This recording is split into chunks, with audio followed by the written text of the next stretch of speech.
Of all the dark songs by the band Nirvana, and there are a lot to choose from, the most disturbing to me is Polly, the sixth track off their album Nevermind, an acoustic song, a quiet song, about the rape and torture of a teenage girl, told from the perspective of the rapist. It's a hard song to talk about, harder because it's based on a real incident. In 1987, Gerald Friend, after being paroled early from a similar conviction in 1960, abducted a 14-year-old girl after leaving a concert, brought her back to his mobile home, and repeatedly raped her and tortured her with a blowtorch while she was suspended from a pulley. Isn't me, have a seed, let me clip dirty wings. Yeah, it's horrific. It's also right in the center of one of the best-selling albums of the 1990s, an album that enjoyed mainstream success. Cruelties like those detailed in Polly are so heart-rending that the instinct is to turn away. The truth of violence like that is easily repressed, forgotten, avoided. But Kurt Cobain couldn't bear that. In addition to exploring his own fears and anxieties in Nirvana's music, he was also a vocal feminist who repeatedly spoke out against sexism and violence against women, especially sexual violence. It doesn't seem like much, but we raised like $50,000 for the Bosnian rape victims, and that's a lot more than we could have done griping about it and talking about it in interviews and like maybe putting out a fanzine. There's nothing wrong with doing stuff like that, but we're using the tools that we have. Cobain did more than speak. Nirvana played that benefit concert for Bosnian rape victims, and in the liner notes to Incesticide, Cobain instructed sexists not to buy Nirvana albums or come to the shows, putting morals before money. But though Cobain's views were inherently political, his genius was artistic. And what an artist can do is different than what an activist or a politician can do.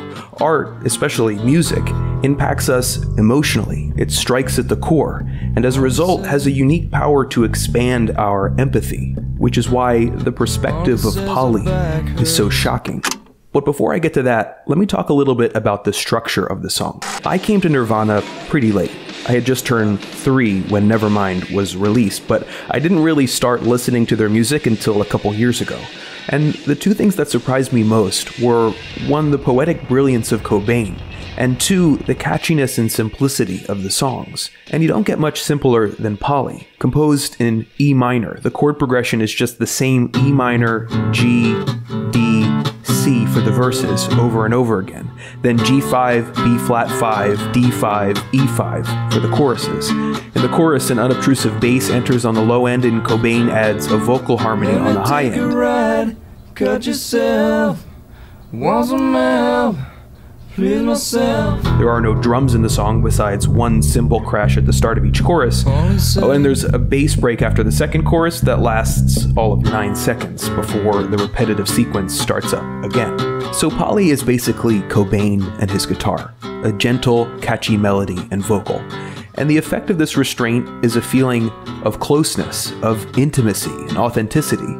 The feeling is heightened even further by the equipment. On Polly, Cobain played a Stella guitar bought for $30 at a pawn shop. It barely stays in tune, he told Guitar World in '92. In fact, I have to use duct tape to hold the tuning keys in place. The flat, plucky sound removes any polish that could mediate between and ultimately divide musician and listener. Polly is a song designed, in other words, to give Cobain access to your head. The question is, once he's in there, what does he do?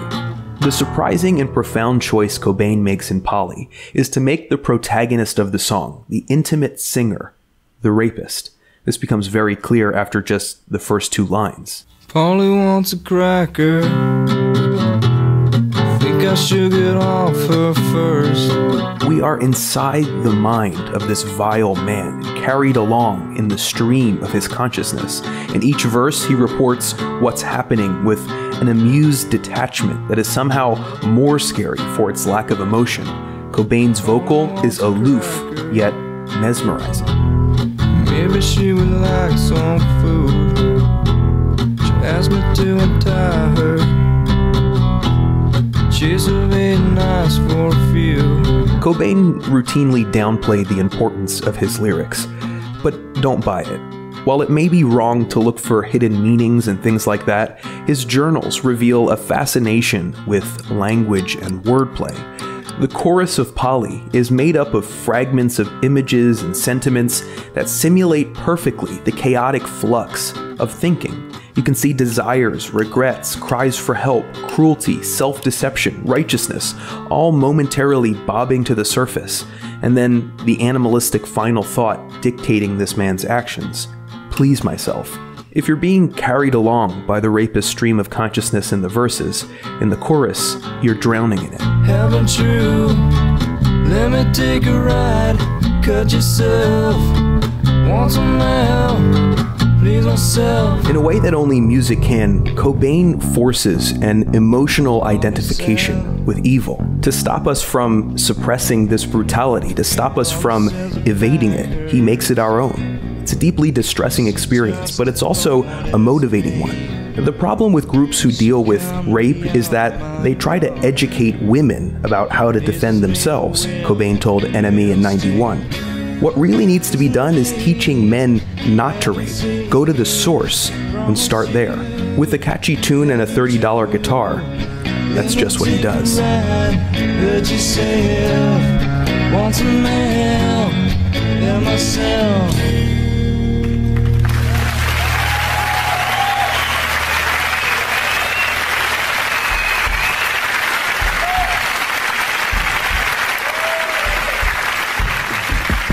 Hey everybody, thank you so much for watching, and thank you to Squarespace for sponsoring this episode. You can use Squarespace, if you don't already know, to make sharp, beautiful websites for anything you might need. A personal site, a wedding website, a site for your business, or your photography portfolio, whatever. Their design team has crafted templates that work on computer browsers and on mobile, and they switch perfectly between the two, which is really important. You can integrate your own photos and videos with just a few clicks. You can even link your social account so that you can auto post to Twitter and Facebook, all from within Squarespace. Head over to squarespace.com for a free trial, and when you're ready to launch, go to squarespace.com/nerdwriter to support this show. You get 10% off your first purchase. Thanks guys, I'll see you next time.